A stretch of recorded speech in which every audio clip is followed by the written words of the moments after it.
मुझे ऐसा लगता है कि हम सबको एक ही काम करना चाहिए।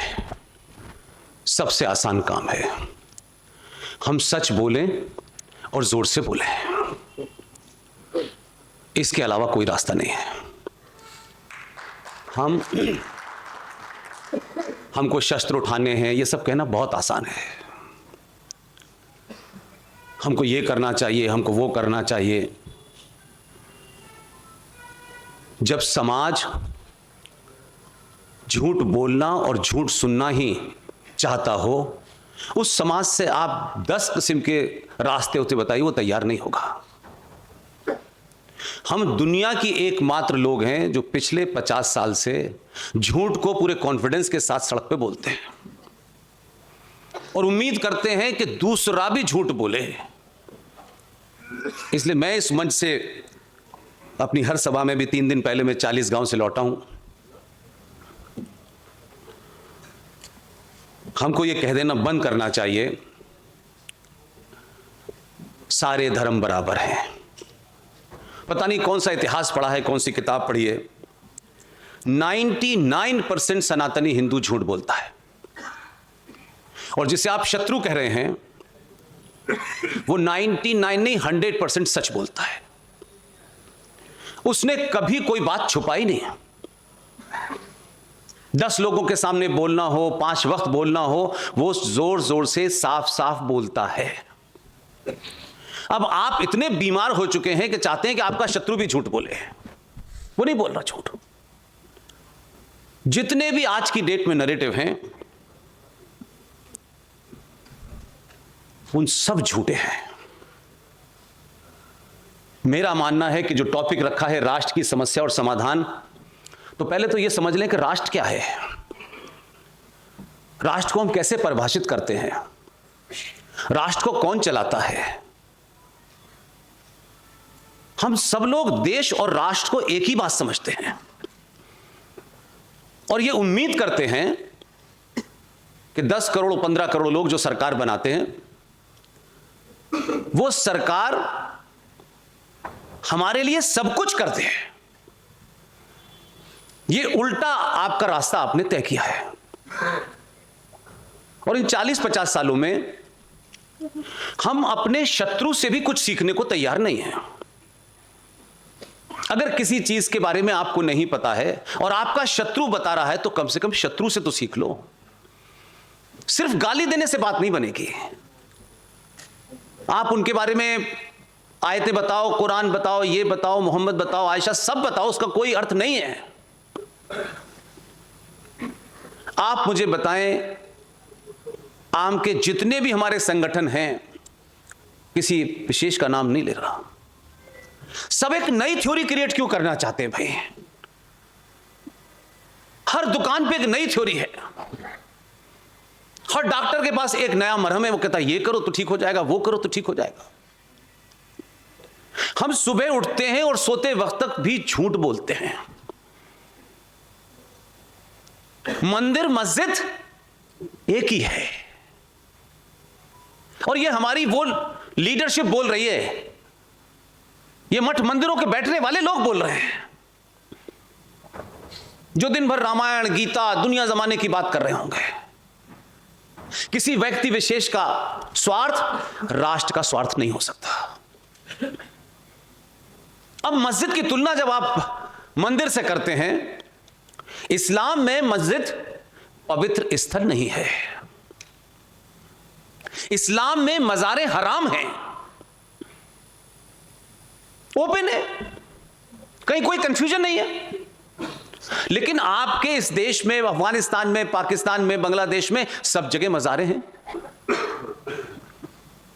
इसी देश के अंदर 2 स्कूल ऑफ थॉट इस्लाम के चल रहे हैं, जो ना सऊदीया में थे, ना ईरान में है, ना इराक में है। एक बरेलवी स्कूल ऑफ थॉट है और दूसरा देवबंदी स्कूल ऑफ थॉट है। एक ने एक कॉन्स्टिट्यूंसी को कैटर कर रखा है, दूसरे ने दूसरी कॉन्स्टिट्यूंसी को कैटर कर रखा है। जब वो कमजोर पड़ता है तो ये खड़े हो जाते हैं, ये कमजोर पड़ता है तो वो खड़े हो जाते हैं। देवबंद स्कूल ऑफ थॉट कहता है कि अल्लाह और अल्लाह के बंदे के बीच में कोई नहीं हो सकता। आप सीधी अल्लाह से बात करिए। लेकिन क्योंकि यहां कन्वर्जन का एजेंडा था इस एरिया में, तो बरेलवी स्कूल ऑफ थॉट यह कहता है कि अल्लाह तक पहुंचने के लिए मजार से जाना पड़ता है। इसलिए जो इस्लाम में हराम है वो मजार यहां भी है, पाकिस्तान में भी है, बांग्लादेश में भी, अफगानिस्तान में भी है। और हम क्योंकि हमें अपने बारे में कम पता है, या हमारी ये बीमारी हो गई है कि जब तक हमारी बात को शत्रु अनुमोदन ना कर दे तब तक तो बढ़िया बात हो ही नहीं सकती है। चाहे हमारा समाज सब अनुमोदन कर दे, लेकिन शत्रु का अनुमोदन जरूर चाहिए हमको। इसलिए हम अपने सर्वाइवल के लिए नए नए जुमले गढ़ रहे हैं। आप ही के साथ में 10 करोड़ 20 करोड़ जो भी है इसी देश में, मुसलमान रह रहा है, पारसी रह रहा है, ईसाई रह रहा है, सब लोग रह रहे हैं। एक भी झूठ नहीं बोलता हमारे अलावा।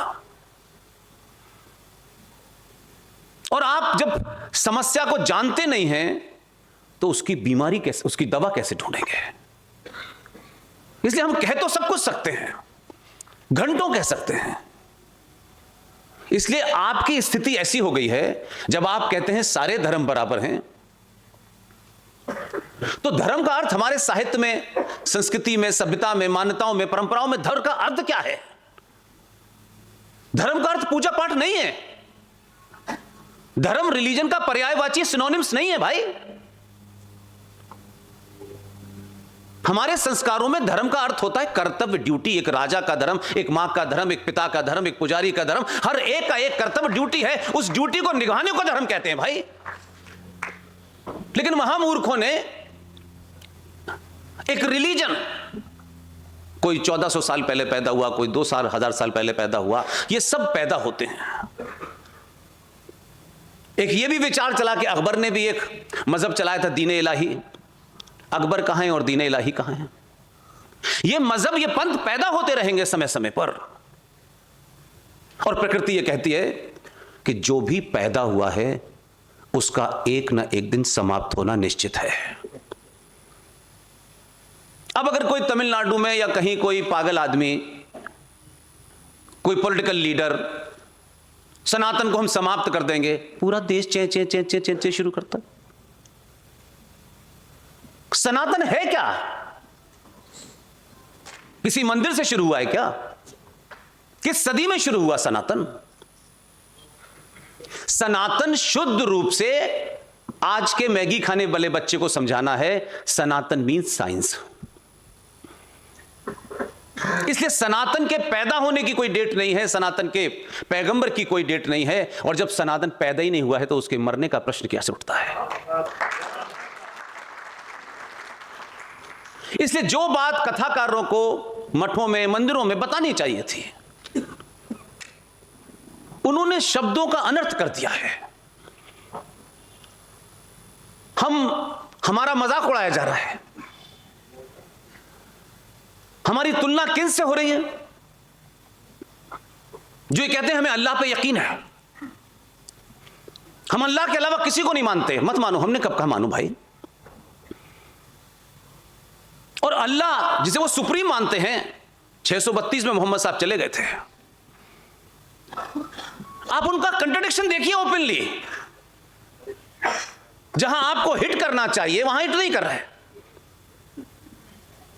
इसलिए नंगे लुच्चे लफंगे जो हैं वो आपको डरा रहे हैं, क्योंकि आप अभी बौद्धिक रूप से उनका सामना करने को तैयार नहीं है। और जब तक बौद्धिक रूप से सामना नहीं कर सकते, तलवार क्या AK-56 भी आपको दे तो छोड़ के भाग जाएंगे आप। उनसे पूछो कि अल्लाह पे अगर तुम्हें यकीन है और अल्लाह के अलावा तुम्हारा किसी पे ये नहीं है, तो अल्लाह के पागल था, ऊपर से काट छांट करके भेज देता, नीचे आके क्यों करा? नहीं, बताइए अल्लाह की बनाई हुई उस मखलूक के अंदर मदाखलत किसने की? किसने उसमें छेड़छाड़ की? अल्लाह ने फरमाया कि कुरान शरीफ में ना के नीचे काट पीट करना भाई। तो जहां जहां आप उन्हें कॉर्नर कर सकते थे, वो आपके पास नॉलेज ही नहीं है, इंफॉर्मेशन ही नहीं है। इसलिए उन्होंने आपको इतना डरा दिया है कि आप उनके बारे में सवाल ना करें। पूरा समाज डर गया है। ये बीच बीच में जो हत्याएं होती हैं, ये इसलिए नहीं होती कि किसी से स्कोर सेटल करना है। कभी कमलेश तिवारी जी की हत्या होगी, कभी कन्हैया की हत्या होगी, थोड़ी देर के लिए मनन कीजिए कि आपको बताया गया, कुछ लोग कह रहे हैं 120 करोड़ है, मैं कहता हूं आप 1000 करोड़ है, मुझे इसमें इंटरेस्ट नहीं है। हजारों संगठन है, हजारों लोग हैं, लंबे लंबे प्रवचन हैं, 5-5 घंटे के, 6-6 घंटे के लोग दे रहे हैं, मेरा कोई उसे आपत्ति नहीं है। बट मेरा सिंपल सा सवाल है, इस सभा में जितने लोग बैठे हुए हैं, आप सुबह से शाम तक उससे कहते हैं बेटा सच बोलना चाहिए, सच बोलने से डरना नहीं चाहिए। आपका बेटा या बेटी सार्वजनिक मंच से सच बोल दे और कुछ पागल लोग सड़कों पे निकल के उसका सर तन से जुदा का नारा लगा दें और उस बेटी को घर में बंद होना पड़े, एक संगठन, एक आदमी उस नुपुर शर्मा के साथ नहीं खड़ा हुआ। कमरों में आप कितनी बैठक कर लीजिए, उन्होंने बताया कि हम अपनी तलवार के जोर पर तुम्हारे सच बोलने वाले कभी मुंह दबा देंगे। ज्ञान दीजिए 5-5 घंटे के, 1000 संगठन, ये संगठन, वो संगठन, ये इतना बड़ा संगठन है, वो इतना संगठन, उसकी जरूरत क्या है जब आप सच बोलने के साथ नहीं खड़े हुए? कोई बोलेगा हमारे बीच में से सच, कमलेश तिवारी की हत्या हो गया, ओह बहुत बुरा हुआ, बहुत बुरा हुआ। जो बताया उनका वर्णन कि कमलेश तिवारी की हत्या जिसने करनी थी कर दी, लेकिन कमलेश तिवारी पैदा करने वाली मां के साथ कौन खड़ा हुआ? बनेगा समाज में कोई कमलेश तिवारी है? इस समाज ने हमेशा चापलूसों के पीछे खड़ा हुआ है। वही हमारे पॉलिटिकल सर्कल में भी आज कोई नई बात नहीं है, कोई नई बात नहीं है। और अगर कोई बहादुर आ भी जाए तो आप ही के लोग उसे 242 पे निपटा देते हैं, क्योंकि आपके अपने स्वार्थ उससे बहुत बड़े हैं। आप घर बैठे बैठे चाहते हैं भारत हिंदू राष्ट्र घोषित हो जाए। अपने मन में पूछिए कि हिंदू हैं कितने आप? मंदिर जाना, पूजा करना और भगवान के हर मंदिर में जाके अपनी ख्वाहिशों को पूरा करना, वो हिंदू होना नहीं है। हर मंदिर में आप जाएंगे, पूजा करेंगे, 2 चीजें अर्जी लगा देंगे, बेटे के लिए वर मिल जाए, बड़ा मकान मिल जाए। इस अर्जी लगाने की परंपरा से ऊपर उठिए। मंदिर आपकी अनंत इच्छाओं की पूर्ति का केंद्र नहीं है। इसलिए मंदिरों में आप जाएं, लेकिन आपकी अनंत इच्छाओं का अपार हैं। लाखों मंदिर, अलग अलग आस्थाओं के मंदिर, कहीं शिव का मंदिर है, कहीं राम का मंदिर है, कहीं कृष्ण का। वो मंदिर आपकी इच्छा पूरी नहीं कर पाते तो आप चांदमियां के भी चले जाते हो भाई, आप अजमेर भी चले जाते हो। कब समझ में नहीं आता कि यार आखिर वजह क्या है? हमारी इच्छाएं जो हैं वो जरूरत से ज्यादा हैं, या हम बैठे बैठे सिर्फ भगवान से अपनी इच्छा पूरी करना चाहते हैं? भगवान ऐसे लोगों की इच्छा पूरी नहीं करता। कोई सोना चढ़ा रहा है, कोई मिठाई चढ़ा रहा है, कोई हवन कर, भाई इसका करना क्या है? हवन की अपनी एक पवित्रता है, वो वही होगा, उसका उतना ही मतलब है। हवन कराने से हिंदू बचेगा क्या? तो सेनाएं हटा लीजिए ना बॉर्डर से, हवन करेंगे ना बैठ करके, हम लोग सब आरती गाएंगे। शत्रु को शत्रु की भाषा में जवाब देना आना चाहिए, यही सबसे इंपॉर्टेंट है। बॉर्डर पे खड़ी सेना कहे कि हम गोली नहीं चलाएंगे क्योंकि बापू के देश में हैं, हम तो शांति की बात करते हैं, हम तो अहिंसावादी हैं, तो क्या होता? इसलिए जो जिसका काम है वो करे, बस इतना ही बहुत है। सब लोग सारा काम ना करें भाई, और रोज रोज सरकारों के सामने एक नई अर्जी ना लगाएं। 20-22 साल के मीडिया में बहुत कुछ चीजें पास से देखी हैं। यह देश 2 अक्टूबर को तो याद रखता है, ठीक है, देश में मजबूरी है, सरकार का कोई डेट तय है, उनको 30 तारीख को उनका जाना, 2 तारीख को उनका आना मनाना, यह सरकार का काम है, कोई दिक्कत नहीं इसमें। सरकार छोटी है, राष्ट्र अनंत है। आपके हाथ में सरकार बनाने की ताकत है, सरकार के हाथ में राष्ट्र बनाने की ताकत नहीं है। इसलिए सरकार में कोई भी जाएगा, हम में से भी यहां से कोई चला गया तो माफ कीजिएगा, हम वही करेंगे जो हो रहा है, क्योंकि वहां जो भी नियम हैं, झूठे हैं, अच्छे हैं, बुरे हैं, खराब हैं, उन्हीं के अंदर रह करके काम करना है। लेकिन मुझे और आपको अपनी आस्थाओं के प्रति, अपनी मान्यताओं के प्रति, अपनी परंपराओं के प्रति कैसे रहना है, इसका फैसला शंकराचार्य करेगा। इसलिए जब हम सरकार से कहते हैं ये वाला बिल पास कर दो, वो वाला बिल पास कर दो, अगर इतने ही चैतन्य समाज था, इतने ही सब लोग जगाने वाले थे, हम तो ये क्लेम ही नहीं करते हैं, हम कुछ भी नहीं है, डॉट बराबर भी नहीं है। हमको लगता था सोशल मीडिया आ गया है, कुछ अपनी बात लोगों के सामने रखेंगे, सुनेंगे तो बताएंगे। कोई प्रोफेशन नहीं है, कोई जीवन बेरोजगारी में कट रहा था कि चलो अब राष्ट्रवाद की बात करते हैं, वैसे नहीं भाई, ऐसा भी हमारा कोई एजेंडा नहीं है। मैंने कभी कोई किसी मीटिंग में अपनी बात भावनात्मक तौर पे नहीं रखी है। शुद्ध रूप से फैक्ट बता दीजिए। आज की मैगी खाने वाली जनरेशन हमसे बहुत आगे है, हम उसको गुमराह न करें, इसका ध्यान रखिएगा।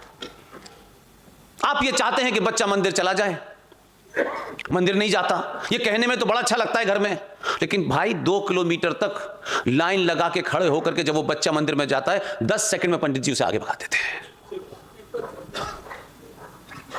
वो आएगा दोबारा? उसमें क्षमता है इतनी? उसने मैगी खाई है, 2 मिनट से ज्यादा नहीं रुकने वाला। उसको उस 2 मिनट के अंदर ही उतनी बात कह देनी है जो वो समझ जाए। इतना लंबा प्रवचन वो सुन ही नहीं सकता, उसकी कैपेसिटी नहीं है रिटेन करने की भाई। इसलिए ये यात्रा सिर्फ इसीलिए शुरू की गई है कि जो सच है वो बताओ, जोर से बताओ। नुपुर शर्मा को डरा सकते हैं, नुपुर शर्मा का कुछ नहीं बिगड़ा। 20 करोड़ हैं, 22 करोड़ हैं, सड़क छाप हैं, छोटे भाई का पजामा, बड़े भाई का कुर्ता, पंचर पुत्र, कुछ भी कह के खुश हो लीजिए। पूरी समाज को एक बार में यह मैसेज दे दिया कि तुम 120 करोड़ हो सकते हो, लेकिन सच बोलने वाली बेटी के साथ तुम्हें खड़े होने से डर लगता है। यह डर खतरनाक है, यह डर हमने बढ़ने दिया। इसलिए आप जब किसी को चुनते हैं, सरकारें आती हैं, उनकी अपनी बाध्यताएं होती हैं, उनकी अपनी मजबूरियां होती हैं। सरकार को झूठ बोलने का अधिकार है, समाज को नहीं है। उनको अलग अलग गणित करने का अधिकार है, मुझे नहीं है। सरकारों में जाना बहुत छोटा काम है, कोई भी चला जाएगा। टिकट मिलते ही जैसे ही शपथ ली, समाप्त। झूठ बोलना उस दिन से शुरू। जिस देश में इतने बड़े बड़े लोग यहां से दुनिया में जाते हैं, कहां कहां, यहां गए थे, वहां गए थे, बड़ी लंबे चौड़े गाड़ी में घूम रहे हैं, कोई उतार के पूछ ले कि भाई साहब आप ये बताइए कि आप कहते हो कि 15 अगस्त 1947 को भारत आजाद हुआ, बताओ वो कौन सा डॉक्यूमेंट है जिसमें तुम कहते हो आजादी है? शर्म नहीं आती है? वैसे हमारी स्टेटस पे दाग लग जाता है कि अगर कोई ये कह दे कि अच्छा साहब आपके पास साइकिल है। एक राष्ट्र के रूप में आप तथाकथित तौर पर एक झूठी डेट आपको बता दी गई, 70 साल से गुणगान। अरे सरकार का काम है, सरकार अपनी जगह करेगी। आपकी प्रतिक्रिया क्या है? आप तो बोले नहीं। आज भी 15 अगस्त 1947 को भारत आजाद हुआ, यह पढ़ते पढ़ते थक गया मैं। जो लिखा हुआ है उसको नहीं बोल रहे लोग, आज भी नहीं बोल रहे। चलिए आज संचार क्रांति का दौर है, तब तो बोलते हैं। Clement Attlee, the prime minister of England the time of division, उसकी अपनी कैबिनेट मीटिंग में लिखा हुआ है 15 अगस्त 1947 इसे ट्रांसफर ऑफ पावर डे। कौन सा ज्ञान यह कहता है कि ट्रांसफर ऑफ पावर आजादी होता है? जिस संविधान की सुबह शाम बात हो रही है, यह संविधान गवर्नमेंट ऑफ इंडिया 1935 का एक्ट की फोटोकॉपी है। यह संविधान आपके समस्याओं को निदान करने नहीं आया है। एक सरकार आएगी 100 साल के बाद में, फिर उस सरकार से हम सारे काम कराएंगे, ऐसा नहीं होता। इसी देश में उनके 50 एमपी नहीं थे कभी ऐसा नहीं हुआ कि कुल मिला के 50 एमपी हैं। ये बात मैं इसलिए कह रहा हूं कि जो ठेकेदार सुबह से शाम तक बक बक बक बक करते हैं ना, कि उनके लिए है। आपने अपने समाज को झूठ बोलने की घुट्टी इतनी पिला दी है। हम देख रहे हैं ना, हम कर रहे हैं सब, हमारे पास ठेका है, बाकी कोई नहीं कुछ करेगा। कोई बोलना ही नहीं चाहता। जब ये आए भी नहीं थे सरकार में, तब से एक मुद्दा उठाया। ये मैं इसलिए कहता हूं कि आपके बोलने की शक्ति ये होनी चाहिए कि आपकी सूरत किसी को अच्छी ना लगे, आपका सरनेम अच्छा ना लगे, डजंट मैटर। कोई बात इस संचार क्रांति में उठाइए, पूरी ताकत से उठाइए। मेरा दावा है बिना एमपी बने भी काम हो जाएगा। मैं आपको 3-4 घटनाओं का, मैं उसके बारे में सिर्फ कहता हूं कि एक आंदोलन चलाया, हम अपनी बात कहते रहे। हमने कहा अपनी बात को तथ्यों पे को, और ये जनरेशन जो यंग जनरेशन है इसको समझ आ जानी चाहिए। इससे मत को तुम तिलक लगाओ, इससे मत को तुम पूजा करने जाओ, वो नहीं जाने वाला। और कहने से कोई पूजा करने जाता है तो उसका कोई अर्थ नहीं है। आप उसे वहां तक ड्राइव करिए, उस लॉजिक फैक्ट फिगर के साथ बताइए कि वो अपने आप जाने लगे। देश सेकुलर है। एक तो सेकुलरिज्म की दवा पूरे देश के हिंदुओं ने चाट रखी है, ऐसा चूरन चाटा है कि पूछिए मत। यह पता नहीं कि सेकुलर शब्द की परिभाषा कहां से शुरू हुई, कहां से यह आया, फिर उसका हिंदी अनुवाद क्या हुआ, संविधान में क्या लिखा है, हमको कुछ पता नहीं है। लेकिन फ्रांस में लेटेस्ट फैशन कौन सा है यह हर हिंदू को पता है। सेकुलरिज्म यूरोप के अंदर जो किंग होता था, जो राजा होता था, जो राज चलाता था, वो चर्च से गाइड होता था। वहां एक मूवमेंट शुरू हुआ कि राजा क्योंकि चर्च से गाइड होता है, इसलिए उसकी पॉलिसी में जो नॉन बिलीवर ऑफ चर्च हैं उसके साथ न्याय नहीं कर पाता। इसलिए राजा सेकुलर होना चाहिए, यानी राजा का कोई, अभी मैंने धर्म समझाया आपको, उसका कोई मजहब नहीं होता। यह सेकुलरिज्म का मतलब है। आपके संविधान में कुछ और लिखा है, लेकिन परसेप्शन क्या बनाया है कि आप धर्मनिरपेक्ष सुबह से शाम तक बोलते हो। धर्मनिरपेक्ष का अर्थ क्या हुआ स्वामी जी? धर्मनिरपेक्ष का अर्थ क्या हुआ? धर्म से विहीन, यही है ना? हम धर्मनिरपेक्ष हो सकते हैं? तो धर्मनिरपेक्ष तो उसका हिंदी ट्रांसलेशन किया ही नहीं गया। जो संविधान में लिखा है उसमें लिखा है पंथ निरपेक्ष, लेकिन पूरे देश को धर्मनिरपेक्ष। और फिर हमने आम आदमी में, वो राजा के लिए है, प्रजा के लिए नहीं है। अगर ये धर्मनिरपेक्ष राज्य हो गया, समाज हो गया, तो भौकाल हो जाएगा पूरे देश में, हाहाकार मच जाएगा। कोई अपनी ड्यूटी के प्रति, अपने कर्तव्यों के प्रति ईमानदार नहीं होगा। इसी संविधान में ऐसी ऐसी चीजें थी। वो आजकल मैंने सुना है एक लाल किताब लेके आलू से सोना बनाने वाला रोज संविधान के बारे में बता रहा है। आपका समाज, आपने उसको जागृत नहीं किया। आपने कहा बस 2-4 को हमने कर दिया, बस उन्हीं का ठेका है। नहीं, 100% आपकी भागीदारी जब तक नहीं होगी, वो वहां बैठ करके वही बोलेगा जो आप नहीं चाहते हैं। इसलिए सच बात को जोर जोर से बोलिए। इसकी चिंता मत कीजिएगा कि इससे मिलेगा क्या। या तो ईमानदारी से कहिए कि हम ये करने नहीं आए हैं, या ये कहिए ये करने के बाद हम दुकान पर खड़े होंगे, कहेंगे कि अब हमने बहुत बोल दिया, राष्ट्र को बड़ी जागृति, अब हमें टिकट चाहिए। नहीं, हमको रेलवे की भी टिकट नहीं चाहिए, हमको बस की भी टिकट नहीं चाहिए। इसलिए भारत अनादिकाल से जाति प्रधान नहीं था, कर्म प्रधान था। इसलिए आपने अंबेडकर को एक ब्रैकेट में बांधा। इसलिए अंबेडकर को जिस चश्मे से आप देखते हैं, जो प्रचारित किया गया, वो अंबेडकर ने भी कभी एक्सेप्ट नहीं किया। और मैं ये मानता हूं कि वर्तमान परिस्थिति में मेरा आर्गुमेंट, मेरी बात अगर समग्रता में इस राष्ट्र के लिए मजबूत है, तो मैं अंबेडकर ने 10 बातों में से 5 बातें ऐसी कही हो सकती हैं जिससे मैं सहमत न हूं। मुझे इंटरेस्ट नहीं है। वर्तमान परिस्थिति में अंबेडकर ने जो 5 बातें ऐसी कही हैं, मेरे लिए वो बहुत इंपॉर्टेंट हैं। इसलिए अंबेडकर मेरे लिए महान है और ब्राह्मण है। अंबेडकर को जाति से मत देखिए। जिस अंबेडकर ने जिनके बारे में ये बातें कही, उन्होंने वक्त की जरूरत समझ करके सनातनी हिंदू समाज में ब्राह्मण, ठाकुर, बनिया, ये वो जातिवाद, उन्होंने उस एलिमेंट को स्टार्ट किया। और जिसके बारे में अंबेडकर ने 12 से 15 बातें कही हैं, खुल्लम खुल्ला कही हैं, किसी हिंदूवादी नेता ने आज तक नहीं कही।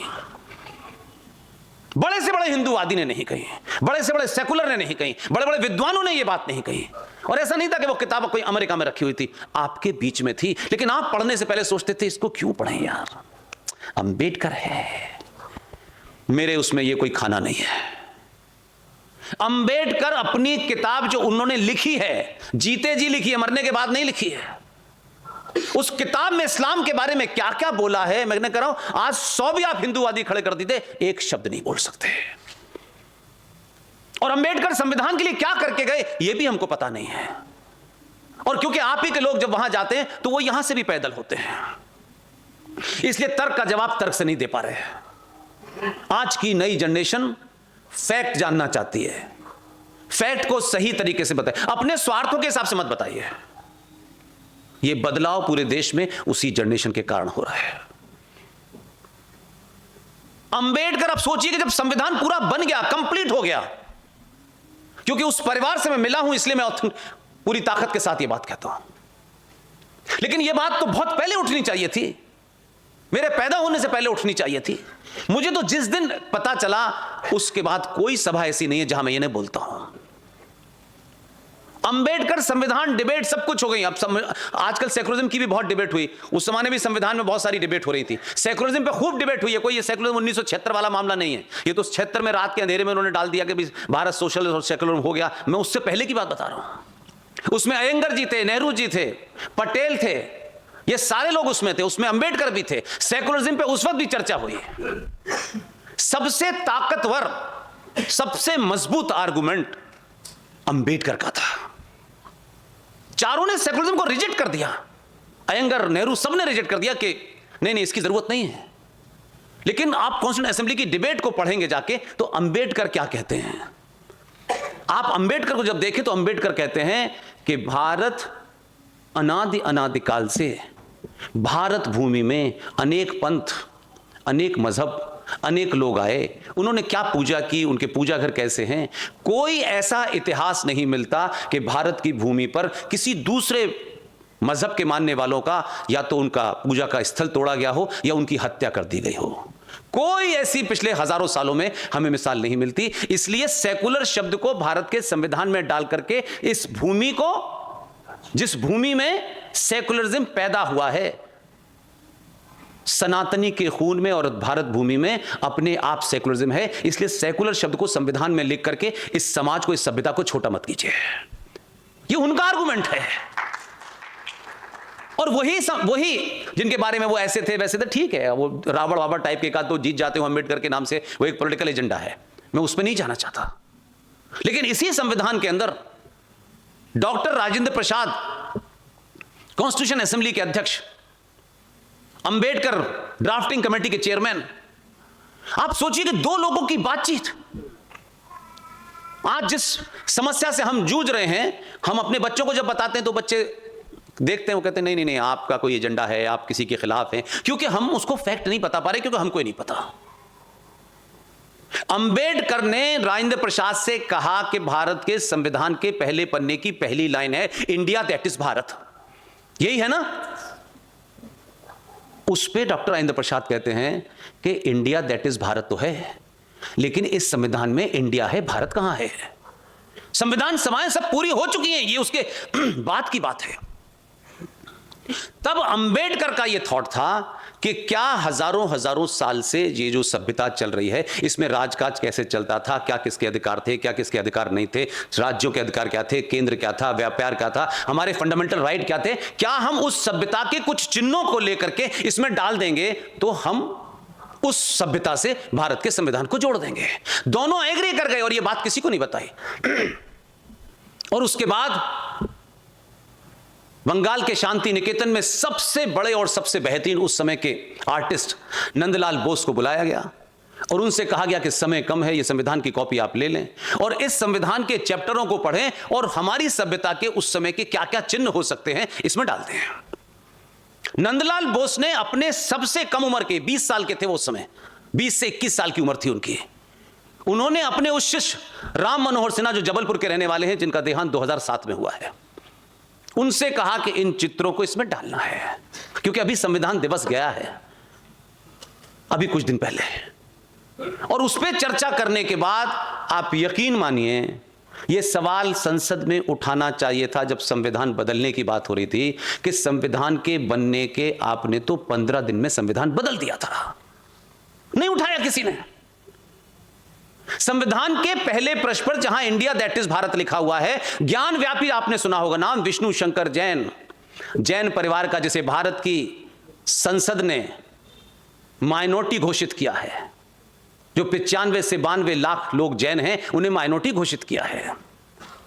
उस विष्णु शंकर जैन ने ज्ञान व्यापी की लड़ाई जब लड़ी तो आप में से बहुतों को पता होगा, क्योंकि सब चीजें सार्वजनिक हो गई हैं, वो हमारे मित्र हैं, छोटे भाई हैं, जहां जहां उनके साथ हमको खड़ा होना होता है खड़े होते हैं। उसी शिवलिंग को जो ज्ञान व्यापी में है। पहला तो फ्रॉड यह है, ज्ञान व्यापी मस्जिद। ज्ञान का मस्जिद से क्या संबंध है? कभी सुना है कोई ज्ञान से संबंध हो? लेकिन हमने चलाया ज्ञान व्यापी। ज्ञान कहां ज्ञान और कहां मस्जिद? उस ज्ञान व्यापी में जो शिवलिंग है वो 90 फीट गहरा है। उसी शिवलिंग के सामने जो नंदी बैठा है, नंदलाल बोस के सबसे युवा आर्टिस्ट राम मनोहर सिन्हा ने संविधान के पहले पृष्ठ पर उसी नंदी की तस्वीर बनाई है। उसी में राम है, कृष्ण है, सुभाष है, सब कोई है। लेकिन वो चले गए, हट गए। हमको क्या मतलब है? इसकी बात उठनी चाहिए थी ताकि आने वाली नस्लों को पता चलता कि संविधान इन हिंदूवादी नहीं बदलना चाहते, पहले ही लोग बदल गए थे। इसलिए सच बोलिए। सच हो सकता है कि अपनों के प्रति भी हमें कड़वाहट करनी पड़े, उसे सच बोलिए। इससे आप छुपा नहीं सकते, क्योंकि मंच पे खड़े होकर के यहां कोई भी बोल के चला जाए, अगर वो 20 साल का बच्चा, 18 साल का बच्चा जब वेरीफाई करेगा ना, और अगर उसको पता चल गया कि पुष्पेंद्र जी मन से झूठ बोल रहे हैं, दोबारा सुनने नहीं आएगा। मेरी टारगेट ऑडियंस वही है, इसलिए पूरी मजबूती के साथ, बिना तथ्यों के, बिना जानकारी के, आए बाएं शाएं मंच पे खड़े होकर नहीं बोलना चाहिए। ताली तो वैसे भी बज जाती है, ताली बजवाने के लिए नहीं बुलवाना है मुझे।